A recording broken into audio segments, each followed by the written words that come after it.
Hi everybody, I'm Mrs Ince and I'm going to be reading you Titchy Witch and the Disappearing Baby.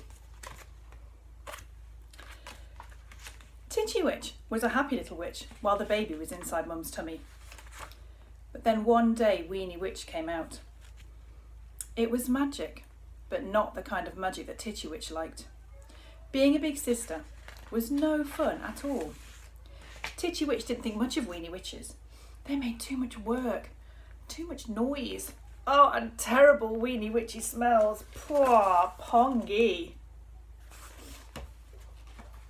Titchy Witch wanted Mum to play with her and feed her mash beetles and banana and cuddle her and sing "This Little Witch Went a-Haunting."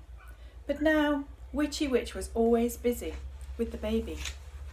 There were always visitors standing around the cradle, oohing and ahhing. "Oh, she's got a wicked little nose and evil little eyes. Isn't she bewitching?" they said. "Oh yes," said Witchy Witch. "Ugh, yuck," said Titchy Witch. When Titchy Witch went to find Dad, he was busy too. Wendell was always in his workshop, testing spells for his new book.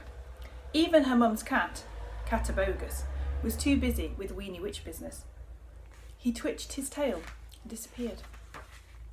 Titchy Witch tried to disappear too. She wasn't very good at spells yet.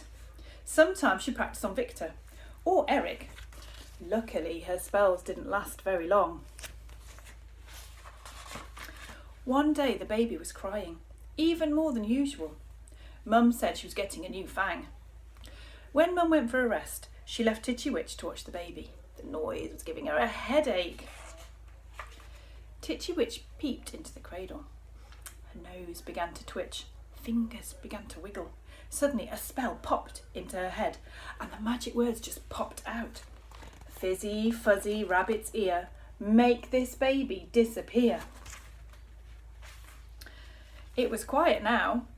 Weenie Witch hadn't exactly disappeared, but the bit of her that was crying had. Titchy Witch looked for the baby's head. She couldn't find it anywhere. Just then, along came more trouble.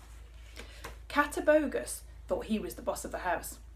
He twitched his tail crossly. "What's going on?" he asked. Titchy Witch was thinking up a good story, but the cat said, "I want no taradiddles." So Titchy Witch told the truth.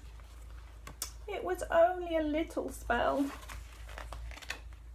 The cat growled, "Meow." Little witches and little spells usually added up to big trouble. "And who will have to put it right?" he asked. "You will," said Titchy Witch sadly. She hoped the cat would put it right now, this minute. She didn't like having a baby sister without a head. Catabogus knew lots of magic and he liked to show off. He stretched up very tall and purred some magic words under his breath. "Arrogant, tarragant, sim-salabim." Weenie Witch's head reappeared, and she wasn't crying now. In fact, she seemed to have enjoyed her trip. When the baby looked up at her and gurgled, it gave Titchy Witch a nice feeling in her tummy, like bats flying about inside. No, she thought, Weenie Witch sisters aren't so bad after all. That's the end. I hope you enjoyed that. Bye.